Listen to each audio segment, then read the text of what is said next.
Welcome, everyone. Thank you for your patience. A few technical issues.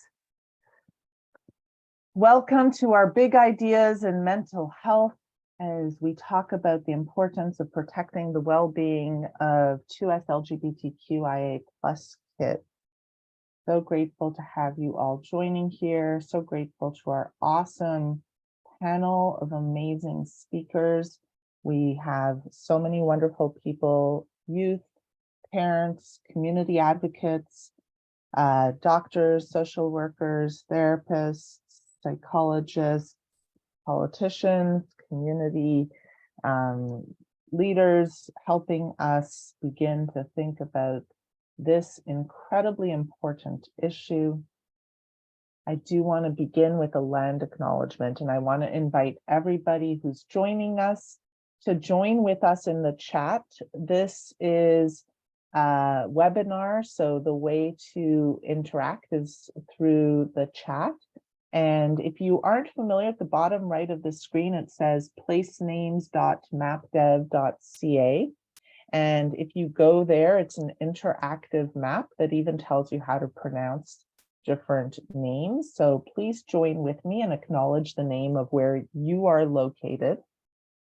I would like to begin by acknowledging that I am speaking from Unama'ki, which is located on the ancestral and unceded territory of the Mi'kmaq, whose inherent rights were recognized in the peace and friendship treaties that were signed with the Mi'kmaq, Maliseet, and Passamaquoddy peoples from 1725 to 1779. This series of treaties did not surrender Indigenous land, resources, or sovereignty to the British Empire, but instead established rules for an ongoing relationship between nations. The treaties were later reaffirmed by Canada in Section 35 of the Constitution Act in 1982, and they remain active to this day. Let us take this time to pause in reflection and gratitude for the land where we live and work. The Nova Scotia College of Social Workers commits to translating this acknowledgement into action by seeking to implement the recommendations of the Truth and Reconciliation Commission's calls to action, especially those regarding education. We commit to doing what we can to becoming better treaty partners. We commit to learning and to unlearning. Indeed, the queer phobia that is at the root of today's session is a part of the ways in which colonialism continues to harm us all. Let us take this moment to pause in gratitude for all who have and continue to heroically care and advocate for this beautiful land.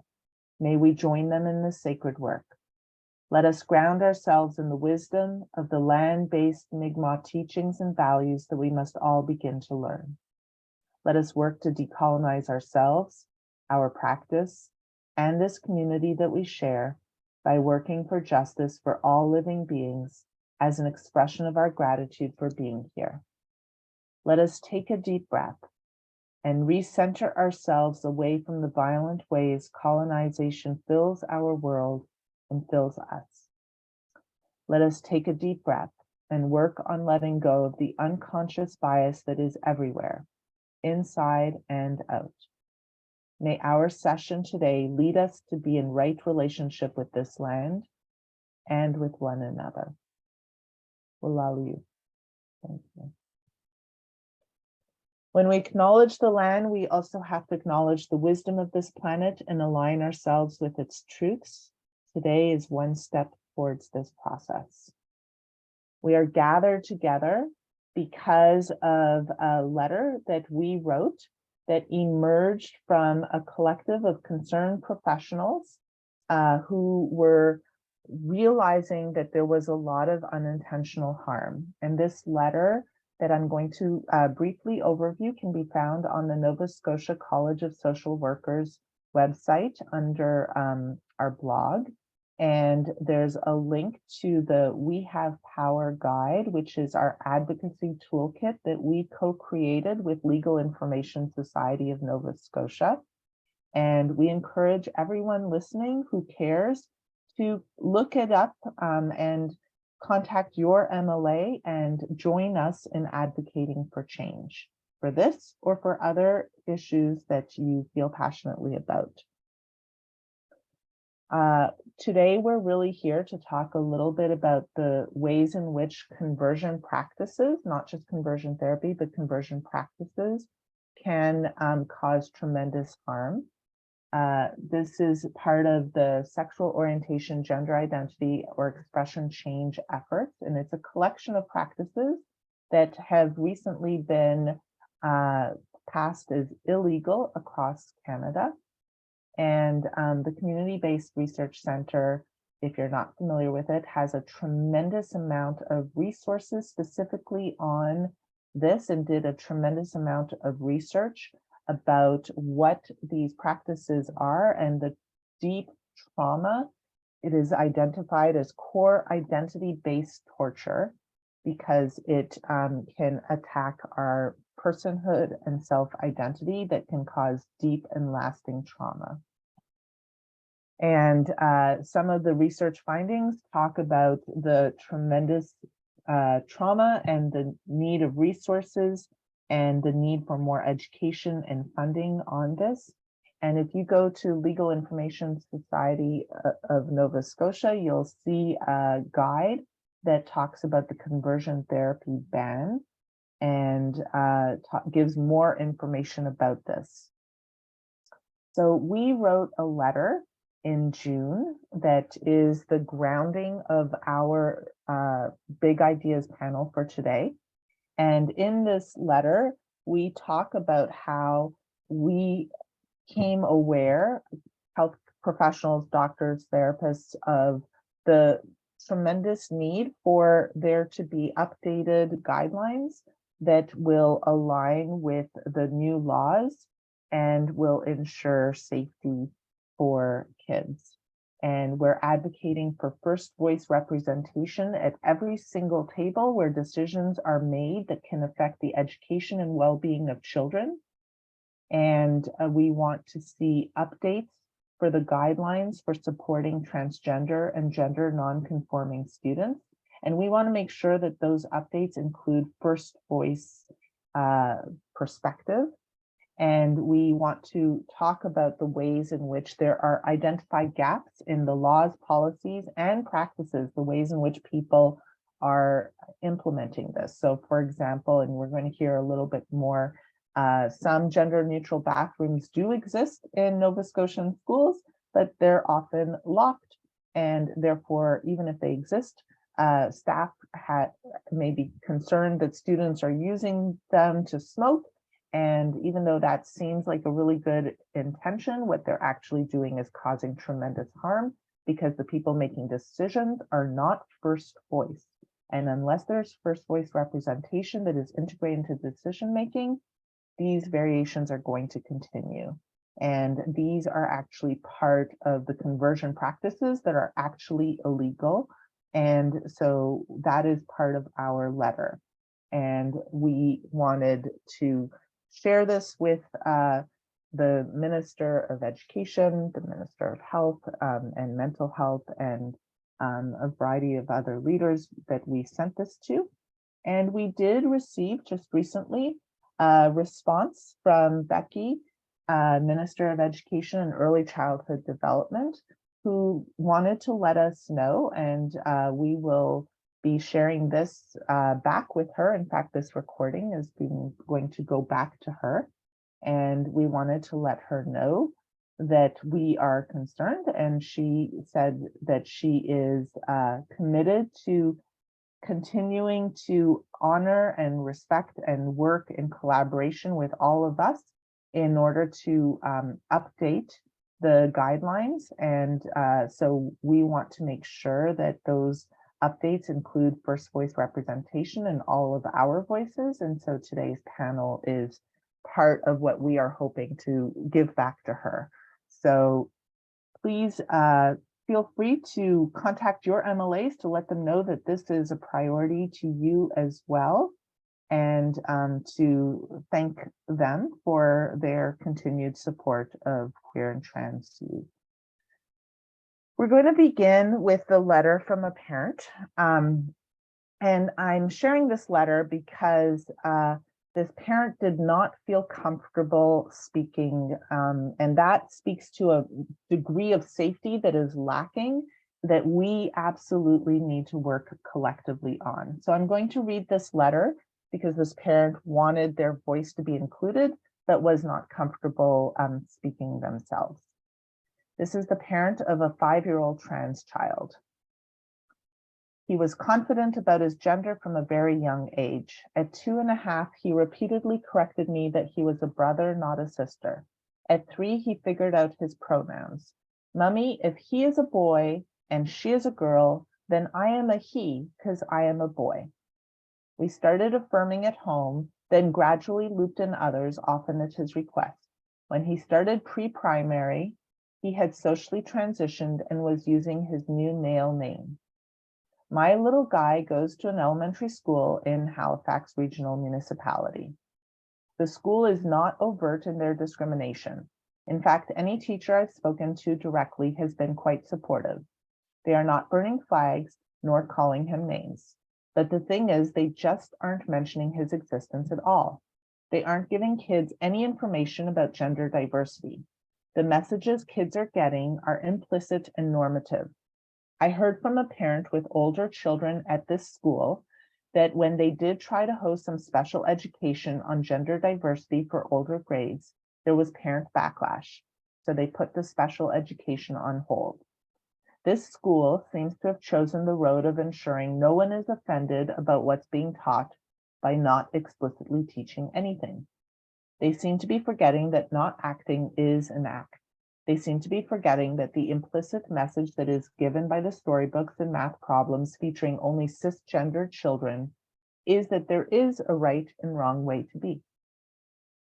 In the absence of this school helping me, I feel a heavy responsibility to try to pave the road for my child, to help him to learn that he is legitimate, he is normal, and he is perfect just as he is. But I am terrified it isn't enough. I feel powerless because I know there will come a time when his peers' voices will be louder than mine, and I am worried that the school system is not preparing those peers to be kind, informed allies. I'm scared to think of what he will make of the fact that there are no trans kids in the stories or examples at school, and I am afraid for his safety. Should I discourage him from sharing his gender identity at school in case other kids, teachers, or parents are hostile? And if I do, what will he think that means? Will the school have my back if ever there is an incident? I'm working my way through this as an adult, and it is stressful. How would it feel for a gender diverse child who does not have the support of their family? Again, this is terrifying. With the anti-trans policy and acts that we are seeing emerge in the US and Canada, it is a scary world for trans kids and their loved ones. We need the school system's unwavering support. It needs to be coordinated and consistent. It cannot continue to be piecemeal and discretionary. The school system knows what needs to happen. Our province has put together the well-researched, evidence-based guidelines, but they are guidelines, and as such, they are treated as discretionary. Why are they guidelines? Why aren't they a policy referred to in the act making them enforceable? Why are we not defending our trans, non-binary, and gender diverse children legally the same way we do children with other sources of diversity? The absence of overt acts of hate against our children at this school are not enough. The guidelines get it right when they say the omission of transgender and gender nonconforming people from the curriculum creates a misconception among many students that transgender people do not exist or an object of scorn. I am seeing this already at the tender age of 5. My child comes home from school saying, "My friend told me that you are what you're born. If you're a girl, then you are always a girl and you can't change."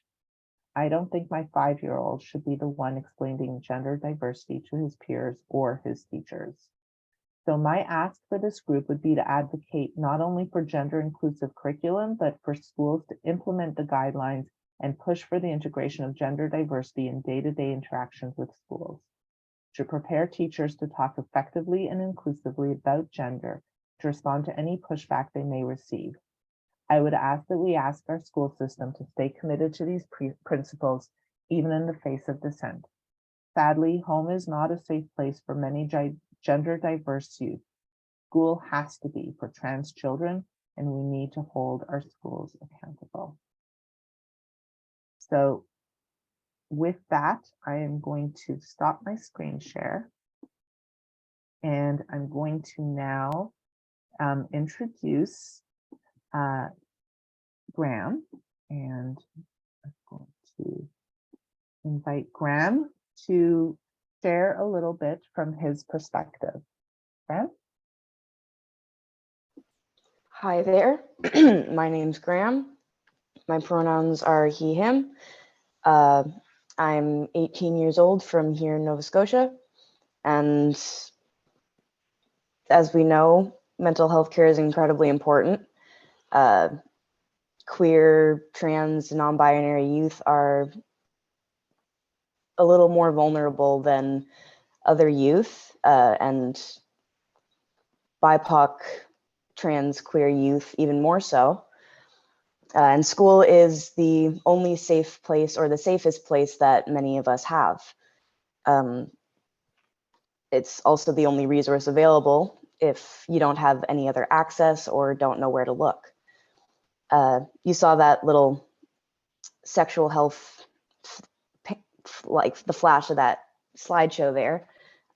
That's one of the only physical resources that I know of here in the Tri-County area. I don't know of any other sexual health centers like that provide free gender affirming care items or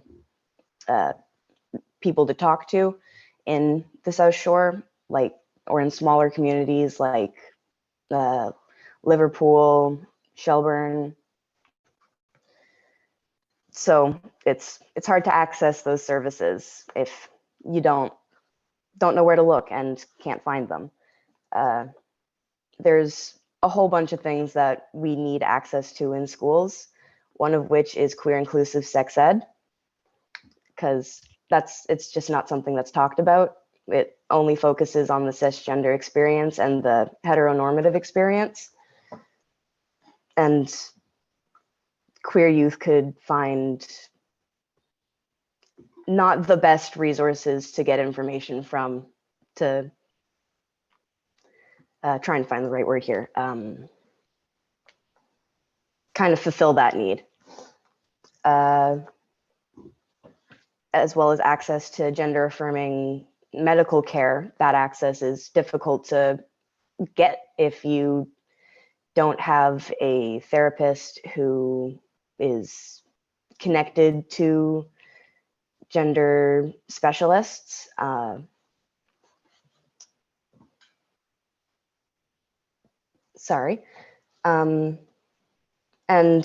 back to Rabbi Naj's point about gendered bathrooms and the lack of non-gendered bathrooms.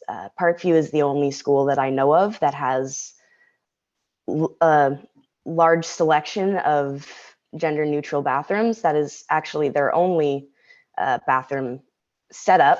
They only have gendered locker rooms. And the lack of non-gendered bathrooms or allowing trans students to use their preferred bathroom creates kind of a sense of otherment and reminds us that we are different in a really vulnerable way that can be really detrimental to our mental health. Personally, I have been refused access to my preferred bathroom and told to only use the non-gendered stalls, which creates some it's kind of a disadvantage. So an example is I sometimes will have to run from one side of the school to another floor on the complete opposite side of the school just to go to the washroom because other stalls are closed and you don't have access. Denying this access it can make trying to go to the bathroom in public almost traumatic for some people because they don't have a safe experience in that space, and they simply may not feel comfortable.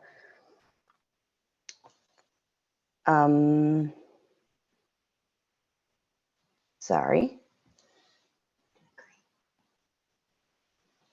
Another thing that we really need is access to community, specifically outside of school, because just having one space where you have community can feel kind of isolating.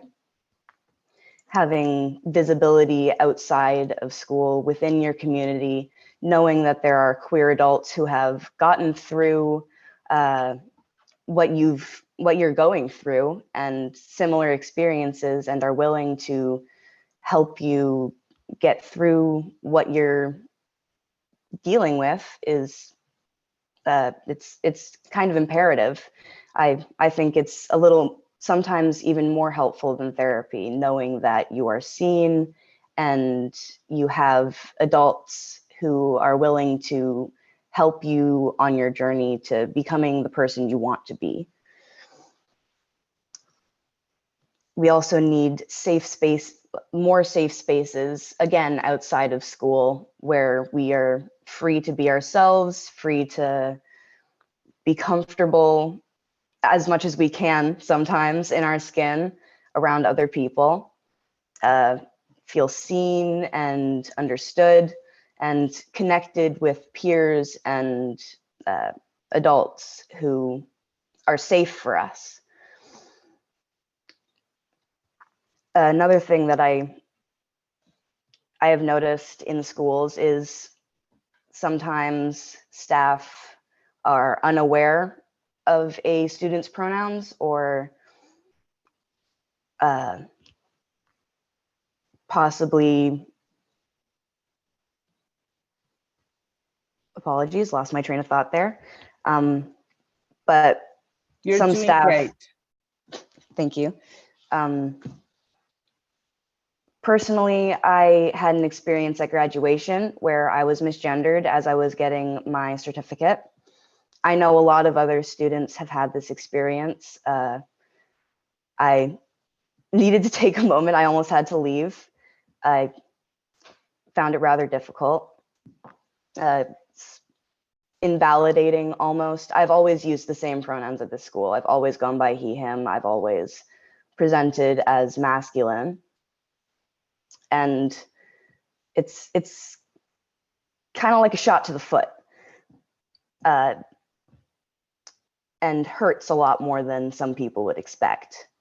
I know I have a friend who is misgendered. I know they're non-binary, and they undoubtedly used female pronouns for them, which I know is something that they have worked hard to handle because they struggle with it. And just ensuring that staff know the correct pronouns to use them in certain situations, specifically staff that don't have a personal relationship with students. But yeah, that's the basics of what I have to share with you. I could totally go on and go into specifics, but essentially it boils down to needing access to community, resources, and visibility within community.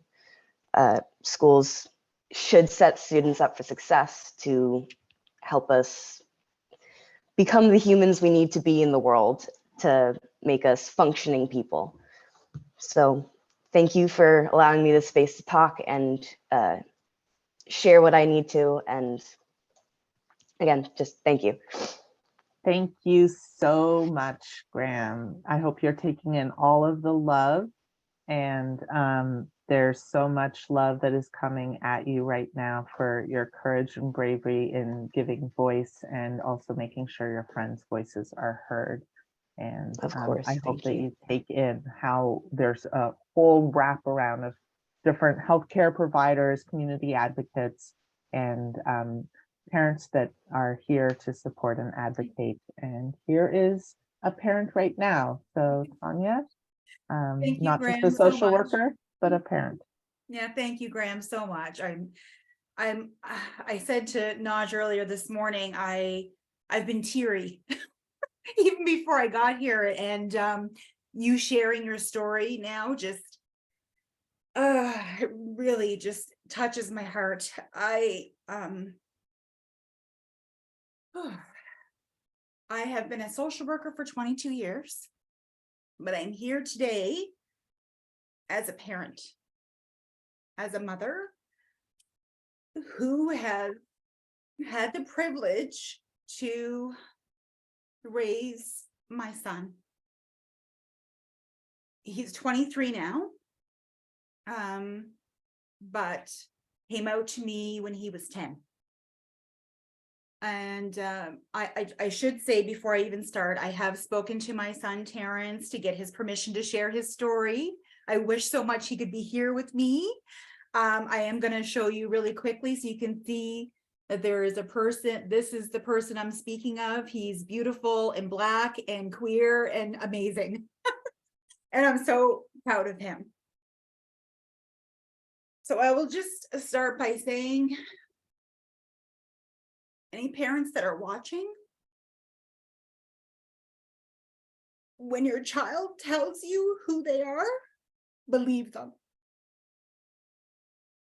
And it is your job, first and foremost, to do everything you possibly can to address and confront racism, transphobia, discrimination, and any other oppression they face.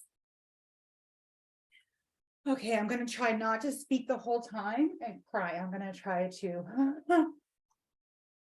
Don't apologize for tears. This is life-changing and life-saving, hopefully. It is worthy of tears. Thank you. I thought Terrence's life was going to be hard enough because he's Black. I have the privilege, like I have privilege because I have light skin. My father is Black, my mother is white. I walk through this life with privilege. When my son was born, even before he was born, I celebrated his beautiful Blackness in my womb. And when he was born, I knew from day one, because we experienced anti-Black racism in the hospital. So I knew I need to make sure this beautiful child knows to hold their head high always and to not ever dummy down. He tells me now that it allowed him to come out to me when he was 10 because I had raised him from birth, actually from the womb to the age of 10. Do not apologize.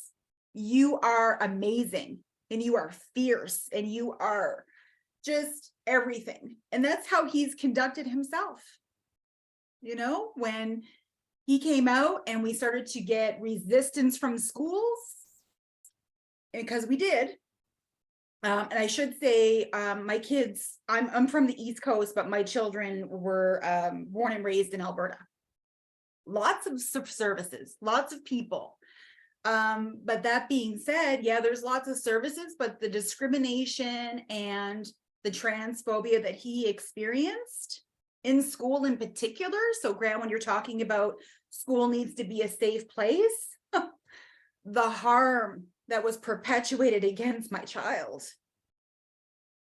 He tells me now, if he wouldn't have had support and love at home, that he probably wouldn't be here. So parents, you may not understand. You may feel sad or worried or all of these things, and that's fine. Feel all of that. You get the support that you require to make sure that you adequately support and love and guide your child, because we are talking about life and death. I made notes and notes, and I have not looked at them once. I am speaking from my heart. I am speaking from my heart. My biggest message really is, and even talking to Terrence yesterday, he's in Alberta, living his best, beautiful, bold, Black self. I'm so proud. He refuses, all through school, he refused. And I need to say as well for parents, follow your child's lead. Follow their lead. I thought as the parent, I knew what was right for him. I was going to tell him it was going to be this way or that way. No, he told me. I had to go on a journey of unlearning and relearning, because I was brought up in the 70s. Everything I thought I knew about what it means to be a human being is so hugely flawed. It's really flawed. So I had to unlearn and relearn. And so when Terrence came out, that was the beginning. It was like, okay, this is who you are. Beautiful. And actually, I have to tell you, he came out to me. We were sitting in the same room. He was on his phone texting, so was I. And he's like, Mom, I got something to tell you. And I was like, cool. What do you want to tell me? I already knew. I was waiting for him to come out. I already knew. And he's like, I'm a lesbian. And I was like, okay, cool. Love you. And I looked over and he was crying, and I got up and embraced him. That was the beginning of his journey, of my role as a parent to support him to live proud and out loud. So from there, obviously, it's been a big, long, back trying on, different names or different, oh, I identify as this, or oh, it's that, and for me, it was about being patient and loving, to just say to him, you know what?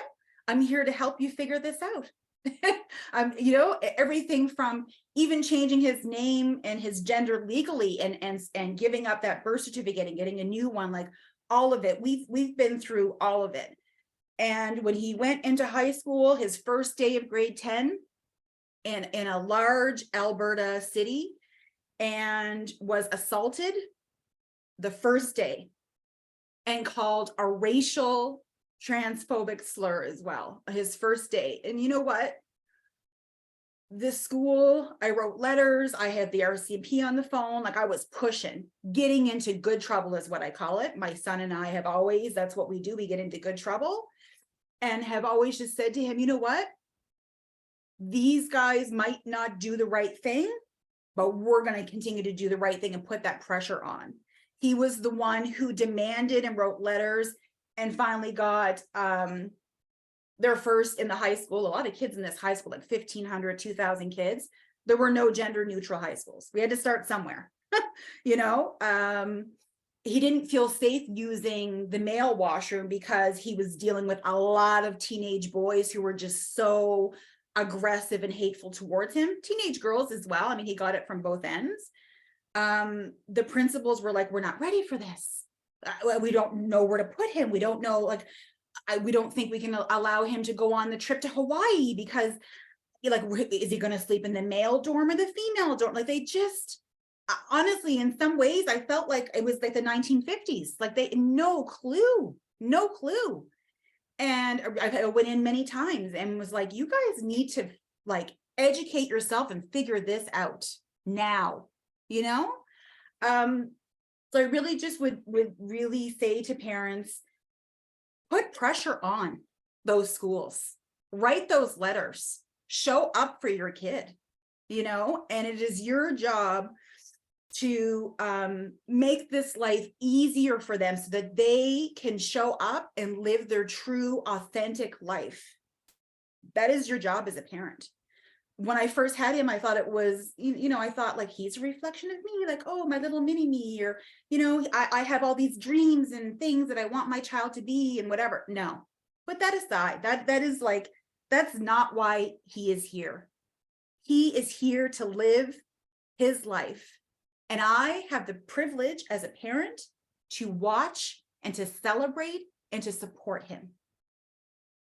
I will say, I don't know how long I've been talking for, Josh. Is it over 5 minutes? Because I didn't even look at my notes. You're doing great. Thank I'm you. okay. I really just want to say, in talking to Terrence even yesterday, because I have the privileges as well of being a social worker, I was connected to lots of people in Alberta.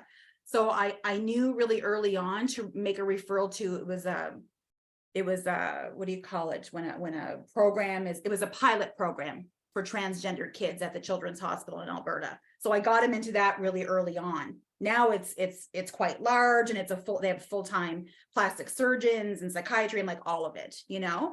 But even in that, I'll say, even in that, it hasn't been smooth for him.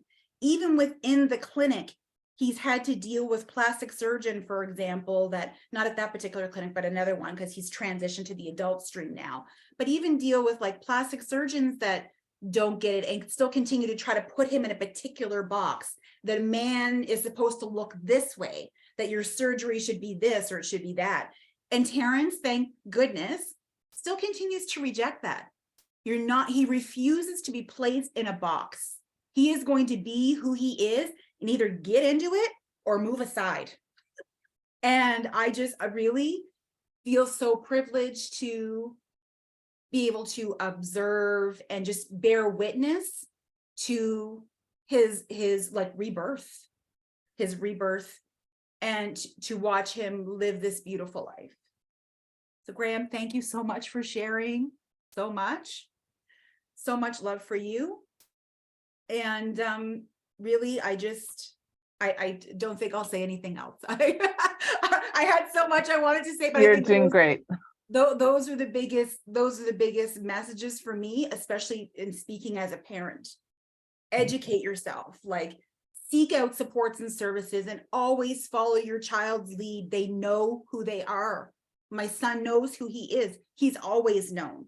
But we as human beings make it so difficult. We put labels and boxes and categories and othering and all of this. I'm like, no, he has been very clear with me all the way along. No, I'm not going to dummy myself down to be more digestible for people. No. And I'm like, good for you. What do you want to do? Like, what letter should we write now? Like, who should we, you know, like what boat should we rock now? And I'm just so proud of him. So parents, listen to your kids, follow their lead. You think you have the answers, or maybe you think you don't, like, who knows? I thought I had the answers, you know, and I didn't. And it's been a lot of learning, and I'm still learning. Terrence corrects me all the time. No, Mom, that's not quite it. It's this or it's that, or, you know, so it's been a humbling experience, but so beautiful. And I'm so glad. So thank you for having me here. I totally rambled and cried, but it's okay. it's all from love. So it is all from love. Really thank is. you. Mm-hmm. And thank you so much, Graham and Tanya, and to the parent that wrote the letter, for helping us see the power of first voice. And please take in some of the love that's coming in through the chat. And we are grateful to those first voices. And now we've got some more first voices from community advocates. Carmel, over to you. Thank you. Thank you so much. And thank you both, Tanya and Graham, for your brilliance. I'm really just going to expand on everything that you've said and just say yes to that, yes to that, yes to that. So thank you for all of your genius. So my name is Carmel Farachbash. My pronouns are they and them. And I'm the executive director at the Youth Project.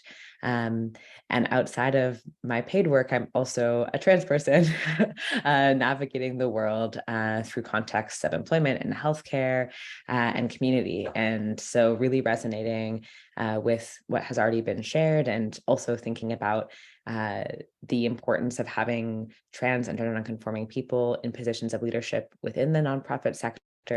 But also the ways in which that's always complex, as that puts a lot of, I think, pressure and stress on those folks in those positions. And so thinking about ways that we can create contexts of care and future building that really hold and value those realities in a sustainable way in the sector and beyond. So feeling so excited to be in this role, and also thinking about all of the amazing folks that have come before me and allowed for me to be in this role today. I want to start by talking about an event that we recently had organizationally over Pride Week. It was a community visioning session for youth and 2STGNC, Two-Spirit, Trans, and Gender Nonconforming community members about resisting anti-trans hate.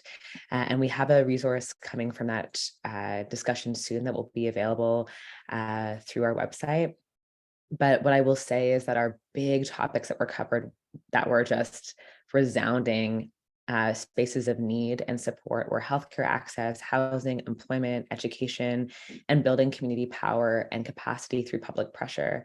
There was also a lot of conversations around nonprofits expanding their mandates to catch pieces that are being dropped, and the ways in which community organizers who are often in unpaid positions are holding community safety and expanding their reach and their work to catch need in place of federal, provincial, and municipal action. And so that is really important to name, that not only are the community members that we love and adore working incredibly hard to fill holes in support, but that is an unsustainable and irresponsible way to create public safety, right? So like holding the brilliance of folks that are in those positions, and also talking about how it's necessary for federal, provincial, municipal action and support. I want to talk a little bit about the ways in which young people within schools are forced often into roles of educator, advocate, activist at very young age, which often disrupts their capacity and ability to experience play and exploratory learning. And this is really critical because young people deserve to be young people and children deserve to be children. And it's very important that these young people have space, just like their counterpart peers, to experience the education system as it was supposed to be intended, which was through a context, I think, of learning and support. So really thinking about what does it mean when young people are forced into these roles of self-advocacy at such a young age without the support of supportive adults in their lives or in their school systems? And why is there a necessity for young people to take those roles? Well, it's because support isn't being offered. And so really thinking about the criticality of having access to play and access to childhood as really important markers of development and support for young people.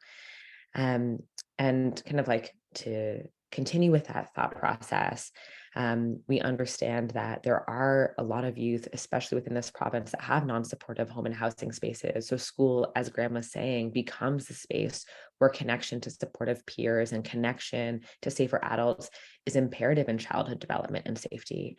And then we think about all of these other factors outside of the context of school that are impacting young people and children. Realities of housing insecurity. So the fear of having housing insecurity in relationship to your own home. So feeling like you can't be yourself at home, but there's a housing crisis, and so you don't or can't move out. So like those contexts, and youth feeling really trapped within their context of living. So thinking about that context and that piece. Increasing hateful calls to action surrounding anti-trans legislation across the US and of course within the country, on top of systemic and institutionalized anti-trans and anti-queer realities within the context of gainful and sustainable employment and social pressures, is too much for anyone to hold, especially young people who are often, again, forced into these roles of leadership as young people. This is traumatic in itself. Imagine how hard it is to be in this role at such a young age without the active support from the adults in your life that you've been taught to admire and look up to: parents, teachers, healthcare professionals, etc. It's very alienating and isolating. And I think in that line, our provincial response, our municipal response, our federal response to anti-trans hate should not be reactive. It should be proactive. It should have started a very, very long time ago. And we should have supports that are in place to not only recognize the current realities that are increasingly scary, I think, for many people, but also long-term sustainable planning that allows for the future of two-spirit, transgender, non-conforming folks to be envisioned and to be imagined and to be prioritized. So that feels really, really important to name. in the context of access to kids being kids and access to children having supports to play and explore their learning without fear. We also want to think about representation within curricula. We want to think about representation beyond tragedy. We want young people to have access to look up to brilliant two-spirit, trans and gender nonconforming people who have done incredible things, have changed the world, have shifted music, have like blown up fashion, have made incredible medical discoveries. We want those pieces to be centered as well in curricula, not just looking at tragedy that exists. Again, thinking about all of these compounding pieces, not having access to play, only having very, very, very iceberg context of representation, and often that representation being rooted in tragedy or a tragic history. What that does is really cut into the space to dream and imagine, and cuts into the space of imagining, aging, and growing. And we understand that representation is a harm reductive measure. We understand that representation and seeing yourselves represented in adulthood is a harm reductive measure. And we see that as directly linked to holistic mental health support. And so we need to understand the context of curricula and the context of supportive adults as an active tool in mental health provision and support. I can speak to my own experience of growing up in a very small town in Southern Ontario. The two trans people that I knew as adults in my life shifted my understanding of the world forever and allowed me to imagine aging, which was really important for me as a teen. And so it's really important that we allow for that to continue in the histories and futures and presence of so many two-spirit, trans, and gender nonconforming youth and children. I have so many different kind of like pieces to say, so I'm going to jump now to accessing gender neutral washrooms and change rooms. What I have heard across the board is that youth have been organizing. There's an incredible GSA over the past year that has taken the initiative and created a digital survey that went out to their entire school, where these incredible youth polled trans students and cisgender students, all students, to talk about their experience with accessing washrooms, because they wanted to show that this isn't just a trans issue. This is an issue that affects youth across the board. It's an issue pertaining to consent. It's an issue pertaining to school culture and the school ecosystem, and deeply shows through their really brilliant research that there is a lack of understanding around consent and bodily autonomy that exists, and that is at the root level deeply and intrinsically linked to transphobia and queerphobia. And that is seen through access to washrooms, what happens in washrooms, how folks don't feel safe going to the washroom. And this is, again, another example of a really basic element of access to care not being prioritized and affecting young people. So we have young people that are not going to the washroom at all during their school day and affecting their health. We have young people that are going to the washroom and experiencing gender-based violence and not having direct or proper supports in response to that. We have young people that are going to the washroom and searching for the right washroom for them, which is often a locked gender neutral washroom or a gender neutral washroom that is being occupied because there are not enough, and missing extensive class time and falling behind in their classes. We have folks that are not going to school at all because they feel incredibly unseen and underrepresented within their classroom spaces, affecting their education. And so we see this cyclical narrative around lack of access to support, which then results in folks feeling like they have less skills or less support around their education, which is a huge issue, and feeling less confident in their skills in accessing employment. All of these issues are interconnected, right? And so we need to set up two-spirit, trans, and gender nonconforming youth to excel and to feel supported in that process, right? And that brings us back to the loop around representation, so that then they can be, if they want to be, teachers, administrators, policy writers in our worlds, mental health practitioners, doctors, et cetera, right? So we want to create that space for young people to thrive and to choose the kind of jobs and careers that are not only serving to them, but also to the work that they want to be imagining for their community, which is really critical and very important. So that is a huge issue that we see.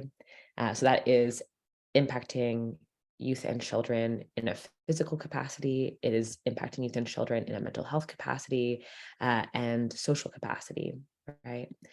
And I want to talk really briefly in this way around gender neutral washrooms, to use this as an example around how the conversation around consent and gender-based violence must include transphobia and queerphobia. And that conversation about gender-based violence must include the ways in which we are not equipping, as Tanya and Graham both said, students who are not part of the 2SLGBTQIA community to support in active solidarity and allyship. They don't have the tools, they don't have access to the language. And so we need to have those conversations so we have strong allies within the school ecosystem, and that transphobia and queerphobia is something that is not tolerated within the school ecosystem. We need young people to feel reliance on each other, reliance on a community, a school community, and that currently doesn't happen. And I think within that, of course, how can I talk about consent without talking about the incredible need for queer inclusive sex education and the ways that impacts young people's senses of self, the realities and relationships to their bodies, realities and relationships in context of self-advocacy, and also building skills around consent. A lot of Two-Spirit, trans, and gender-conforming youth have to navigate healthcare systems. We need to teach the ways in which young people have access to then talking about their bodies and talking about their needs in relation to those larger systems so that they are supported within that context as well. And that is all connected, right? So all of these pieces tie into each other and impact each other. I mean, in short, that we are failing a lot of these really brilliant and amazing students. I want to speak to the really amazing letter that was shared by that parent who talked about implicit and strongly suggested normative value systems that are encouraged through, of course, lack of representation in curricula, but also a lack of universal response to queerphobia and transphobia. And so the deep omission of Two-Spirit, trans, and gender-conforming people is strategic and has been strategic through history and historical realities that go back all through contexts of institutionalization and over-medicalization and pathologization of Two-Spirit, trans, and non-conforming people. So we see that history, we have that history, we do not want to repeat those histories, right? We have the tools to shift those contexts into our presence and into our futures.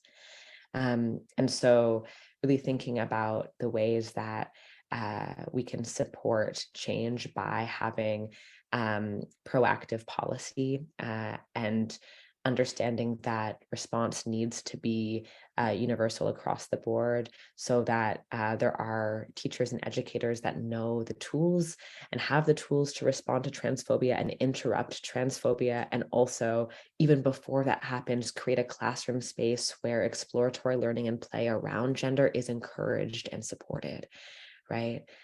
So really thinking about all of those pieces in relation to young people thriving, young people having access to imagining their futures, and young people having access to seeing themselves represented as, of course, indicators of a social determinants of health model of care, right? So we see all these pieces as intersecting. So I feel like I just said a lot of different pieces and a lot of different things, and I want to give space for other speakers, but Graham, I want to say a special thank you to you. I know that having these conversations is exhausting and expected of young people all the time. And so while I'm so excited to hear your brilliance, I also just want to talk about the importance of support of our young people who are in these positions and thinking about the ways that we can structurally build care so that we're not burning out our community at young ages in these roles and letting, kids have access to play. And the magic of being Two-Spirit, trans, and non-conforming, because it is magical. So thank you for your time today. And if you have any questions for me, you can reach me through the Youth Project.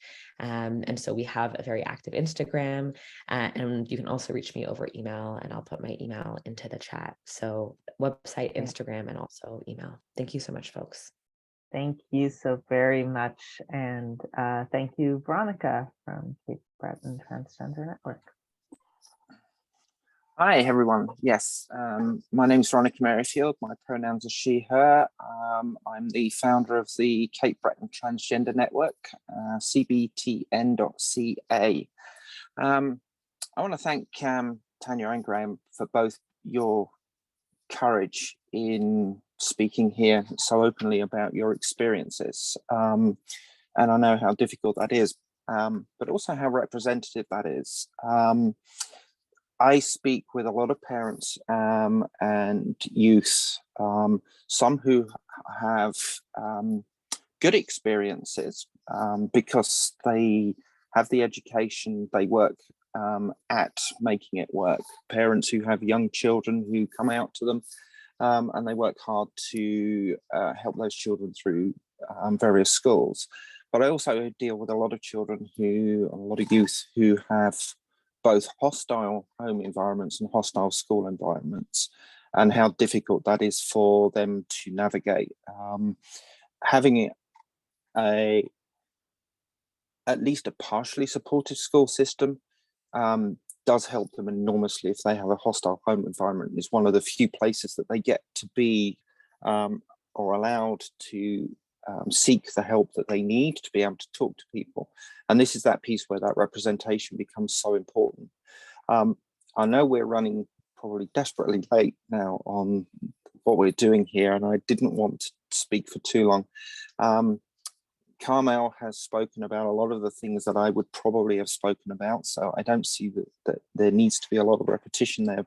But I think for the people who I hope will be hearing this, who need to hear this, first voice representation is the most important piece around policy and support in at government level, in healthcare, in schools. And we've heard these kind of stories. I've been into schools where some of them are doing a really good job. They've been doing it for years. They've worked hard to work it into their curriculum piece. They've seen that the systems that they're given don't allow the putting in of names that, somebody's name versus their legal name. They see that that system doesn't always have the place to put in pronouns, and they've developed ways to work around that. And they get the entire buy-in from the school. But I also get schools who'd say, they throw their hands up in the air and say, our system doesn't allow that to happen, we're not going to do it. There are schools that do have gender neutral bathrooms with nothing else, and that stops the othering that will happen. Other schools have facilities that have been there for years. They want to do something, but they're told by government that the money's not going to be there to make the adaptations. One school has been trying really hard to do this, have got gone to the effort to find out what the costs will be, being given numbers, gone to the province to get the funding for that, and it's been denied. Other schools do the best they can. They provide a gender neutral bathroom, but the very fact that somebody has to go to the other end of the school to use that facility, it's often under lock and key, it's often out of positions where it would be seen, so that other people are trying to use it for nefarious activities. And the fact that others, our trans and gender non-conforming youth, have to go find that facility is just wrong.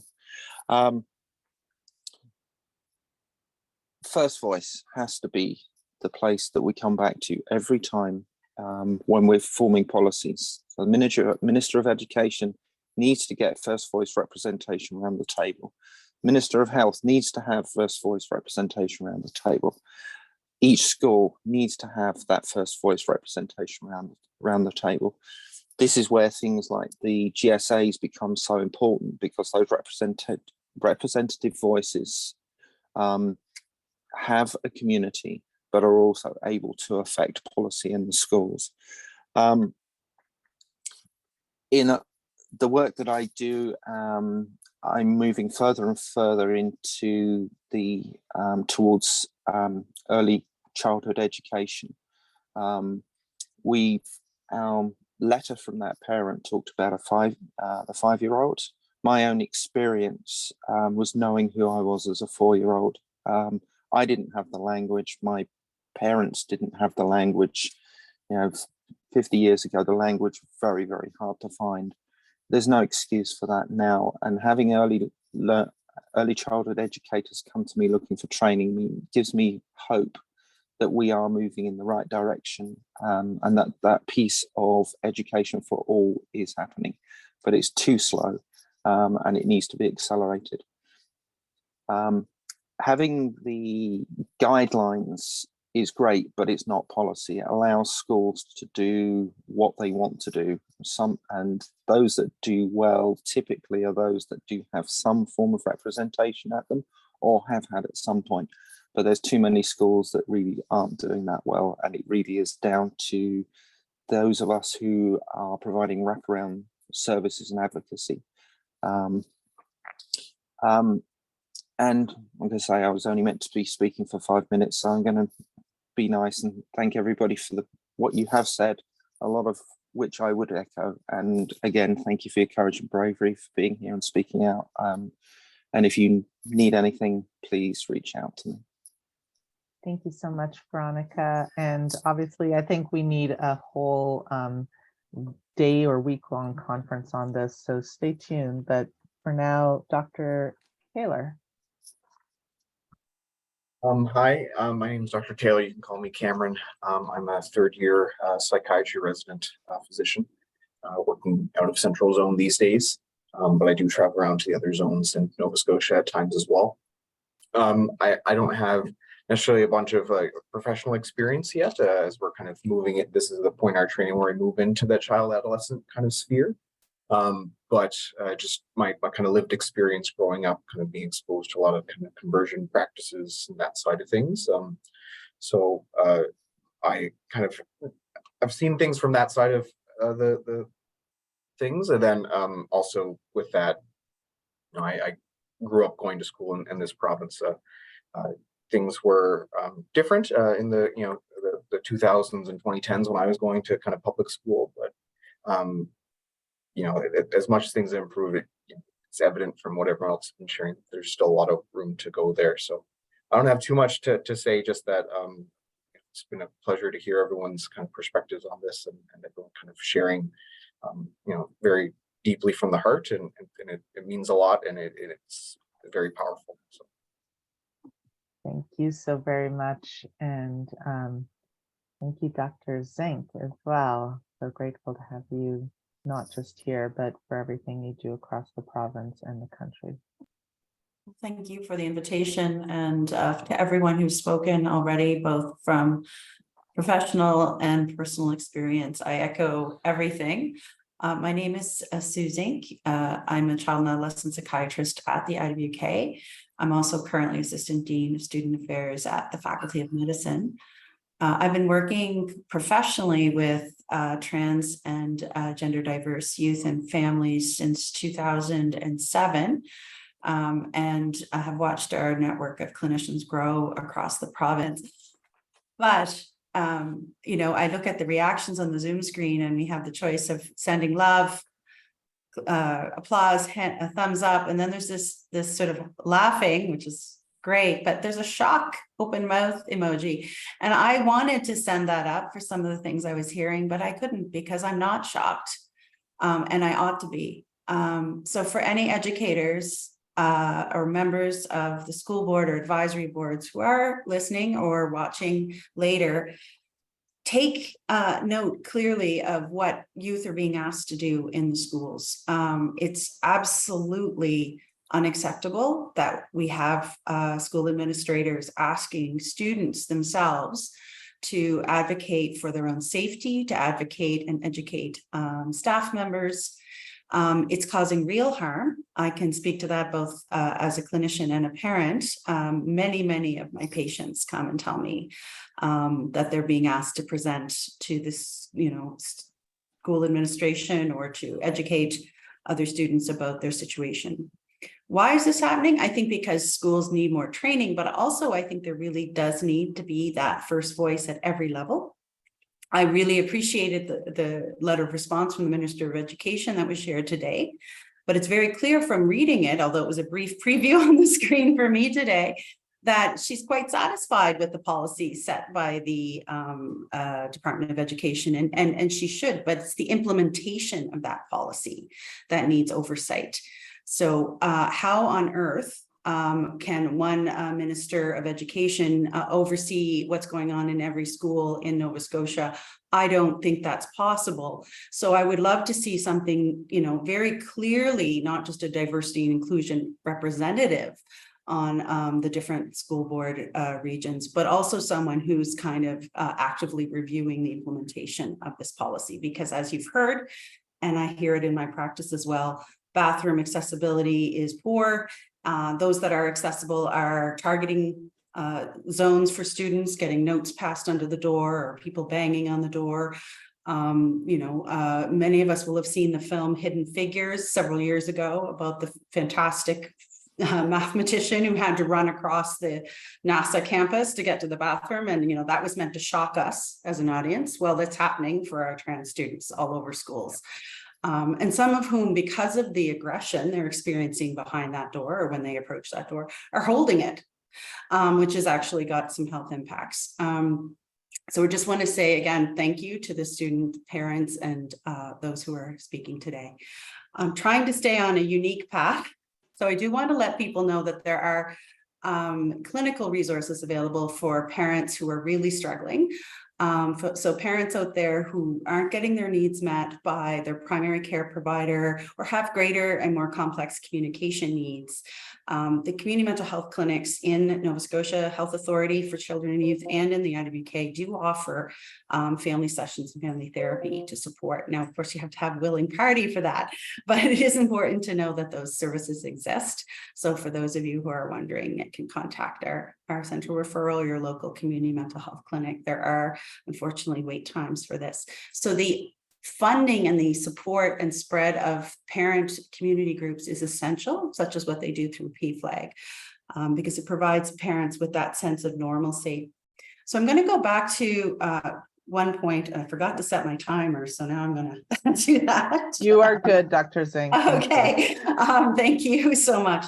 So I'm going to go back to education, to the points that were previously made. We develop our sense of society, our sense of who we are and how to be a human being from our families of origin or where we're being raised. Where do children spend most of their time after the age of 4 or 5? Well, school. So, you know, it's very, very important that schools reflect in their, not only their curriculum, but in their policy of how people are expected to behave, what we expect of them in society.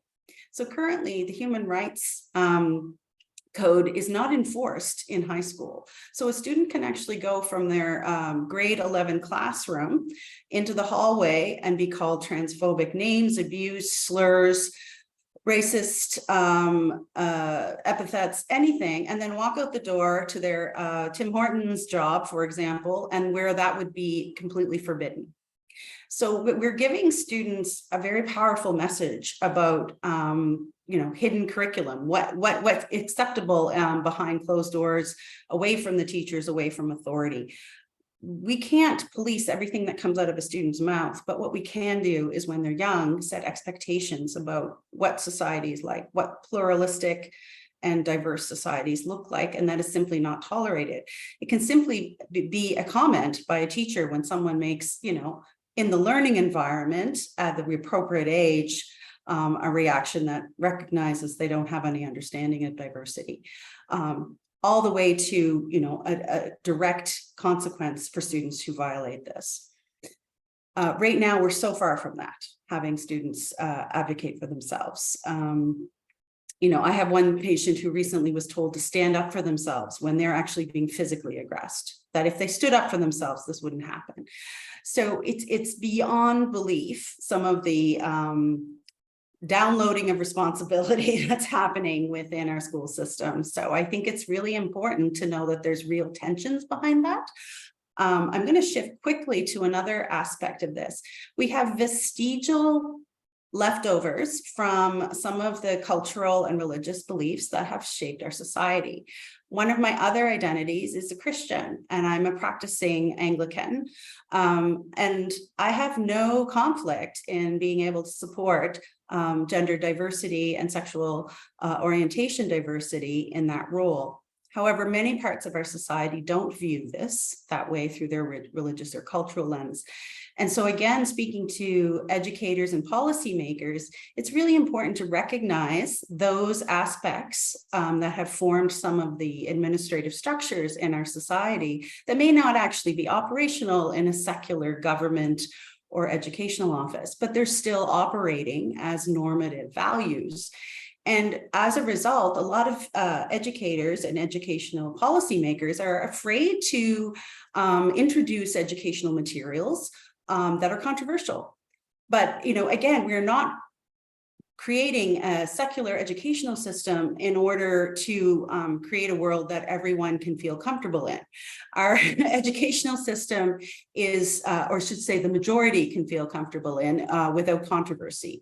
We're here to teach people to understand what the world is, who's in the world, and how to live harmoniously and tolerance with one another. And that can't happen if people are invisible in the curriculum, as we've heard, or worse, you know, edited out through heteronormative or gender normative curriculum. It is not controversial to state that trans and non-binary and gay and lesbian people exist. They do. We know this. So what we really need to understand is that what our job is as educators is to help people navigate the real world, not the world that a certain set of values that's kind of vestigally being passed down is here to tell us. Quick to acknowledge, last thing, what's going on in the United States is not just going on in the United States. Everyone here on this call knows it's already hit home in the Maritimes, particularly in New Brunswick. But what's really important to know is we live in a global society connected through the internet primarily. And those acts that have been happening legislatively and legally in the United States have emboldened people here in Nova Scotia to speak out against access to trans care, to access to equitable education. Those are real pressures. And I feel for you administrators in both health and education that this is challenging because, you know, those are real citizens with voting power writing to you. But again, I need you to ask yourselves, why are you an administrator? Why are you an MLA? Why are you a minister? Because if you are doing it to improve society, then you need to have the courage to say to these voices, hey, actually, you know, I recognize your concern, but this is our society. And we want to reflect a just and diverse society and protect those rights. And many people in Nova Scotia have done a great job with that. Education, we need more work and we're happy to work with you. So thank you so much to everyone today for all you're doing. Thank you so very much. And speaking about courageous voices, we now have Lisa Lachance, who is a courageous voice in the political realm. So thank you so much for being here to share a little further. Great, thanks so much. I knew I was, I think, amongst the last speakers, so I did figure that most people would cover off like a lot of the important things. So I would just say like, yes, and snaps and like all the things that have been said have been so important. So I'll try and just say some new things, but that's not to say that I didn't want to say some of the other things too. So this is the advantage of being last. And I think also just before I get started, just quickly to sort of orientate or sort of situate myself. So before I was elected, I did a lot of work in youth mental health, sort of as an advocate and knowledge mobilizer. I'm a youth mental health researcher. And I also came out of mental health. I mean, I was a young carer for my mom who struggled significantly with mental health her whole life. And then I'm now a parent of two queer, racialized, neurodiverse and youth who also have had mental health struggles along the way. So I sort of come with a as we all do, with a whole bunch of perspectives that inform, you know, how we see these things. And,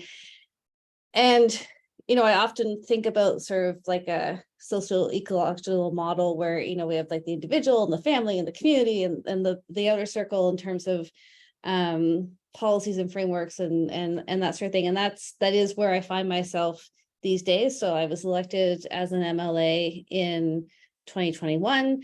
And I, you know, I had worked previously in the provincial government at a time when we established the employee network, and there were things happening. It was, and then coming back 10 years later as an elected official to figure out that sort of at that higher political, you know, sort of more abstract level of things, that actually not a lot had changed, and in fact we had actually lost some ground.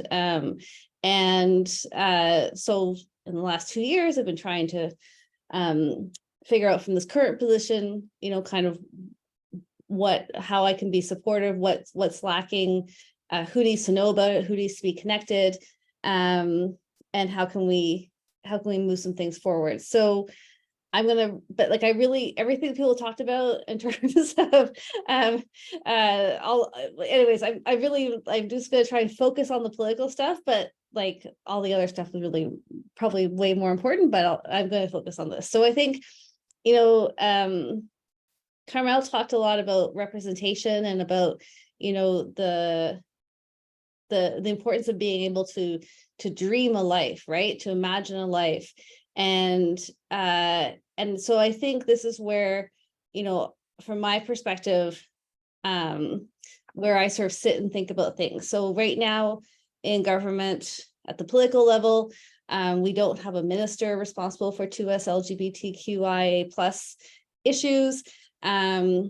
We had an announcement on gender affirming care, but it actually doesn't fully fulfill the, you know, international standards around gender affirming care, and obviously there's lots of implementation issues to consider. We don't have an action plan, and yes, they promised one of those too recently, but again, it's not there, right? So just like there's actually, you know, when I think about what young people should be able to see, they should see that like all of the government's employment programs should talk about 2SLGBTQI plus folks, and, you know, education and health, obviously, but everywhere in terms of like economic development and, you know, advanced education and that sort of thing. So I just, you know, this is sort of, that's been my perspective. Like, why every time government talks, they should be talking about this community as they do with other communities. And so that's been informing kind of like the work that I do, I guess. You know, and so I guess I would say too, and certainly this is a plea that I've issued into the youth mental health world in Canada, just around getting engaged and getting active. So I know that elective politics and partisan politics are like not everybody's cup of tea. I know that. At the same time, well, this is the system that we live in. If you sort of ignore trends, then, you know, we ignore them at our peril. So, you know, I think, you know, if you're so inclined, and people earlier were talking about writing your MLA and that sort of stuff, write your MLA, call your MLA, follow up. We also, just to say, I'm happy to also hear from folks, or sometimes people will copy me, or they'll approach their MLA and then come back to me and say, I asked about my safety in this community and I was not satisfied with the response. And that's the sort of thing that I'm happy to follow up on. You know, I think about things like, you know, other forms of representation. So even things like, you know, the current government structures, which are, you know, like through like agencies, boards, and commissions. So, you know, how does that process work? How do we make sure that lots and lots of folks from the queer community are applying for those positions? Because, you know, across the board and sort of everything that government does, from arts to education to economic development to, regulation. That is, that is where a lot of government policy direction comes from. What else do governments do? Governments spend money. So, what do we see in the budget? We don't see enough. This is an example would be, there's a commitment to the development of an action plan. What that commitment would really look good like, it would be to have a timeline on when we can expect to see that action plan. And when it comes out, it should have money attached to it to implement an action plan, and it should also be accountable and measurable. So it should have clear targets that then we can say, well, you said by 2025, for instance, that there's that graduate to opportunity program, which is a employment program for recent graduates. Currently actually has a special stream for employment equity groups, but it hasn't traditionally included 2SLGBTQIA folks. So, we're going to update this program to include that, like they measurable targets. And what else was I going to say about that sort of stuff? Yeah, I mean, I think, and then I think Veronica was talking about the importance of first voice and lived experience, and I think that's the other thing that we as a community should be demanding is an accountable, transparent, and equitable approach to community engagement. In youth mental health, there are standards developed. So there are standards developed in Ontario for youth engagement in youth mental health work. There's engagement that's developed for family engagement. So standards developed for family engagement. And I guess I would just say that, what we see happening, not only with regards to queer issues, but lots and lots of issues, is very much like a one-off, not accountable, not transparent sort of engagement of folks on a variety of issues. And I think we get better policy when we have better participation. So yeah, and I would also, I'm just going to finish with just a quick plug, just that I do convene a monthly queer forum. It's an informal structure, really just intended to bring people together around policy issues. You can bring things to it. You can just come and listen. Sometimes there's things that come out that mean that are things that I can act on. Sometimes there's things that someone else wants to take and run with. Anyway, so the next one is actually on Friday at the end of the day. Yes, that's the Friday before the long weekend, because apparently that's when everybody responded to the doodle poll. So, anyways, it's great to be here today and great to connect. And I'll drop my email in the chat, and I see there's like tons of interesting stuff to respond to. I am somebody who has a hard stop at 1:30, so I am going to have to pop off, but very happy to hear from folks after this session. Thank you so much.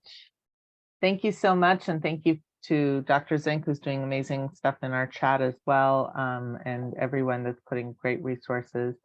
Thank you now to Ian, who is a therapist who has a unique perspective, and we're so grateful to have you here to help us expanding our understanding on this issue. Thank you so much. It's a true privilege to be here. I have spent a bit of the time kind of calming the panic in me of where do I fit into this this illustrious group as a cis white male with so much privilege. I don't really even know what to do with it all. But I can speak to you all as from my own experience as a gay kid growing up in a very strict religious environment, which ultimately drove me to conversion therapy as a way of escaping my profound fear of hell and rejection from God and from other people, including my family, which I believe is a common experience for really all queer people. Religion has unfortunately become a very negative force in much of our environment, and really needs to be included in our discussion of of potentially harmful spaces for queer kids and youth. We ultimately really need to learn the message that religious freedom doesn't give anyone the chance, the opportunity to use their religion to discriminate and to harm, especially not vulnerable kids. And so what did I need to hear, probably experience as a gay kid growing up in this environment where it was completely unsafe to come out? I needed examples, I needed models, like everyone here who is speaking out, who is modeling their, and speaking from their first voice. I really needed that. I needed to know that I was not alone. And I needed to know, like probably one of the biggest damages of the Don't Say Gay bill down in Florida is the fact that it eliminates the opportunity for queer kids to hear voices that they're okay, that who they are and their experience is normal, it's good, it's wonderful, it's beautiful. I loved what Tanya said, and just the way she was so passionately advocating, and it's so important that we have models. The other thing it's important is that we don't assume that safety is for granted or can be taken for granted, or that we ourselves are safe, because most queer kids don't know the difference between a safe person and not. If you're an adult, they hope. If you're a teacher, they hope, but they often make very harmful and damaging mistakes by trusting the wrong person and assuming that they're safe to disclose, to come out, to share their experience. So it's really important that you spend some time answer the question, how can I advertise that I'm a safe person? How can I advertise that my environment, my office is a safe space? And it can't just be assumption. It has to be visible, vocal. There has to be a way that you absolutely can make it unmistakable that you and your environment are a safe place. It's really important to, we've heard a lot about first voices, and I think what that speaks to me is the importance of actually shutting up and listening, letting that first voice emerge. And it's so, I realized how important that would have been for me if someone had actually taken the time to listen, instead of tell me what was wrong with me, to allow kids to have an opportunity to tell their story and express themselves. I loved that comment that Tanya said, when your child tells you who they are, you have to believe them. I love that. That's exactly what listening is about. It's about recognizing they're telling you. You just have to, be quiet long enough to hear what they're saying. I think the thing that could probably get us in a little bit of hot water, considering what's happened in New Brunswick, is that I believe it's really imperative that you honor the trust. If a queer kid tells you who they are and trusts you with that knowledge, it is not your role to betray that trust, and that is going to be an issue that is going to be debated and discussed and fought against. But I just think that we need to honor the trust. And it's just, it really pains me when I think of kids who have the courage to finally say, this is who I am. And then to say, to have an adult say, well, I'm now required to inform, your family or other people, and not accept or assume the real or understand the reality that may be a very, very harmful and unsafe thing for a parent to hear. Like ultimately it should be between a child and their parent. It should not be, an external figure's role of outing a child to their parent. Like I just think it's reprehensible. So honor the trust, and then finally, I would just say, do your own work. If you're a parent, if you're a teacher, especially I think if you're a parent or if you have firsthand experience where a queer kid's experience or expression of themselves hits you personally, then do your own work. Don't leave it up to making it the kid's problem to deal with your unconscious bias. Work on it now.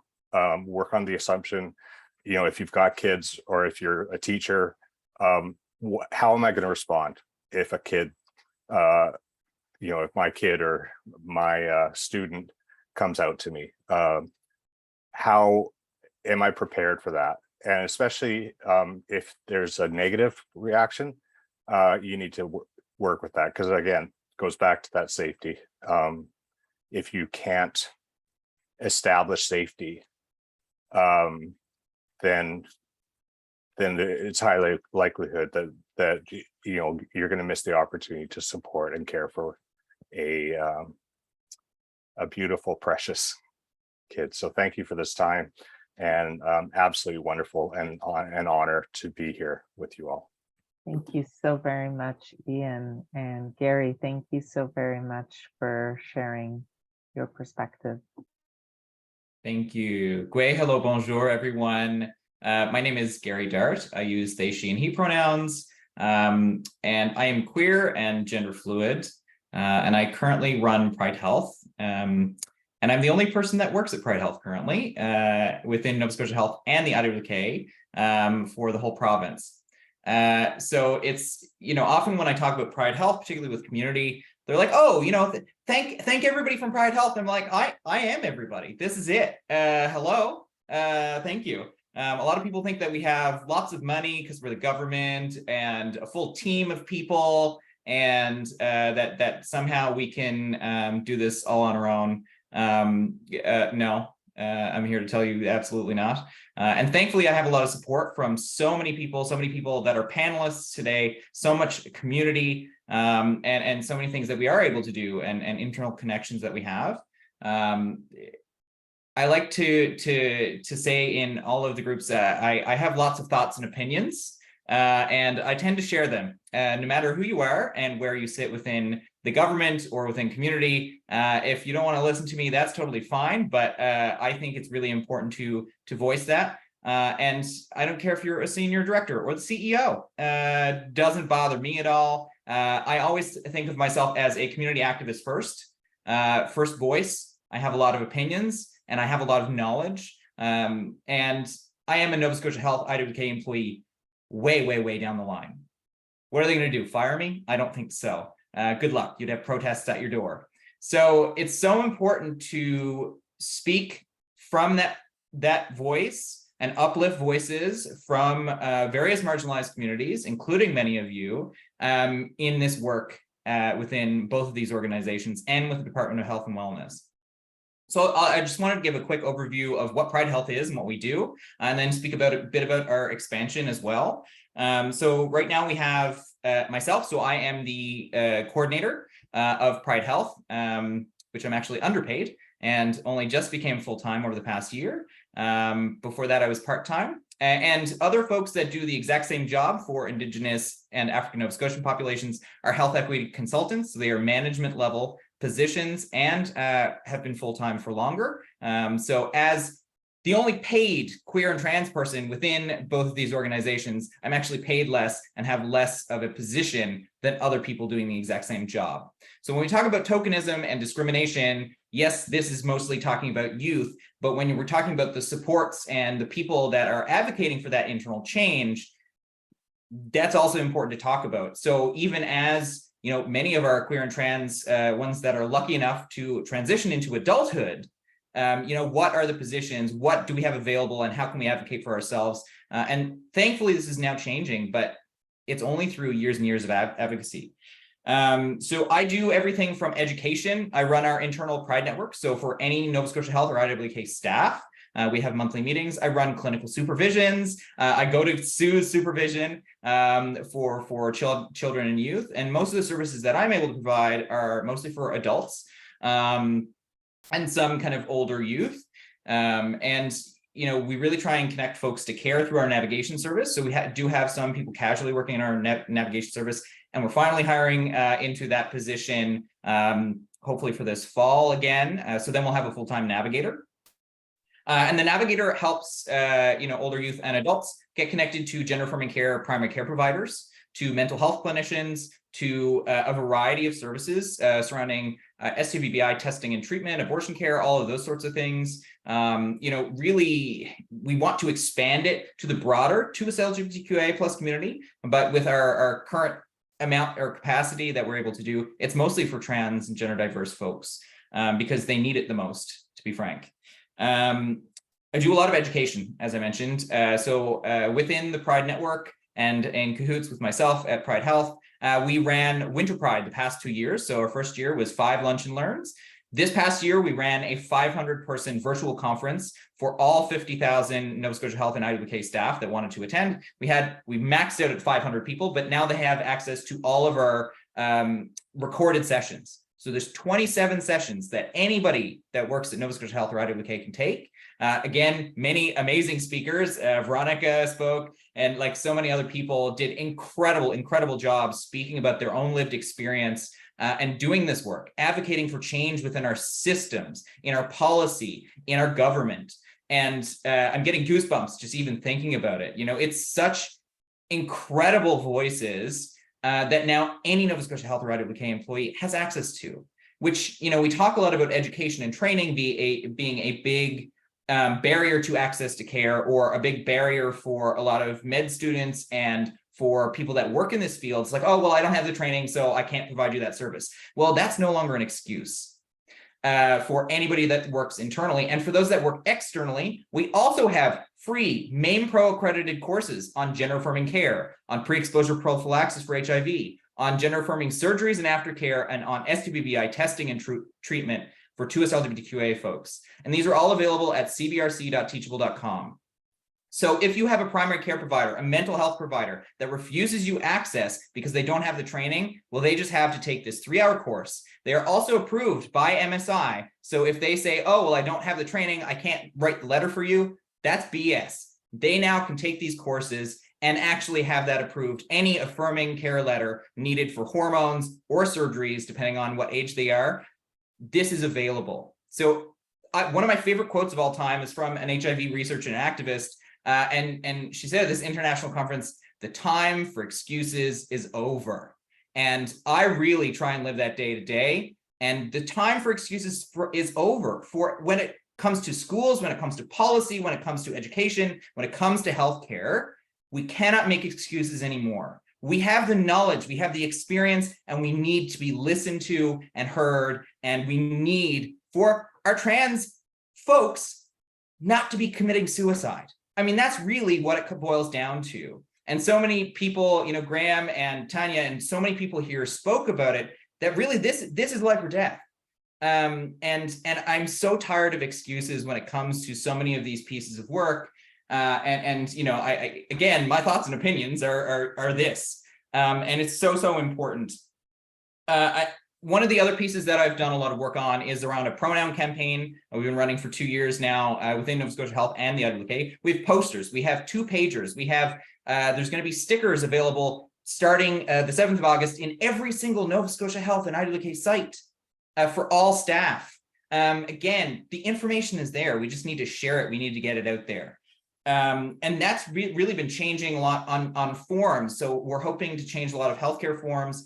And even when OPOR comes out, one patient, one record, which you've probably all heard, I mean, that's going to take forever to come out to every site. But as that changes over, there's going to be a slot for pronouns. There's going to be a slot for names, chosen name, used name versus legal name. We're going to have slots for all of these things. So we don't have to somehow find some way around this magical EMR system or electronic medical record system to put in somebody's actual name and pronouns. Like, it doesn't make any sense.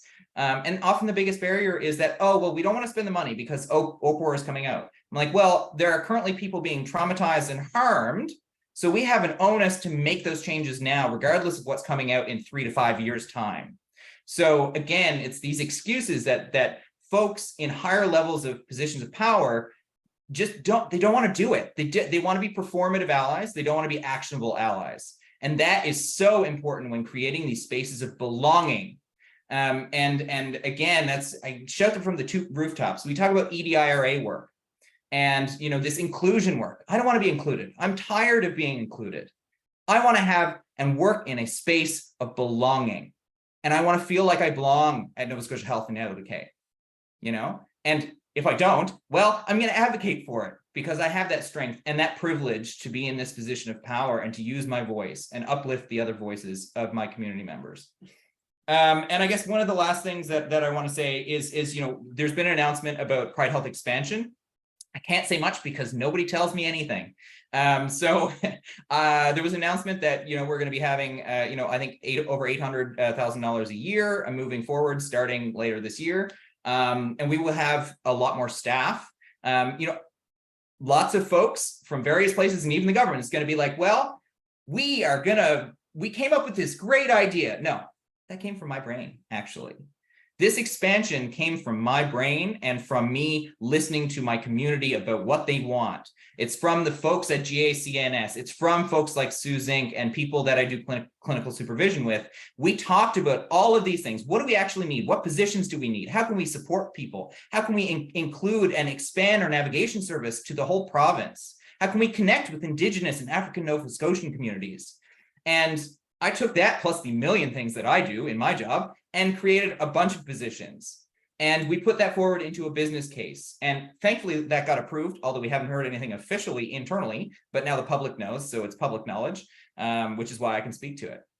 Not sure when that's going to be implemented, what department we'll sit in, or any of that, or even if I'll have a job, but I suppose I will, we'll see.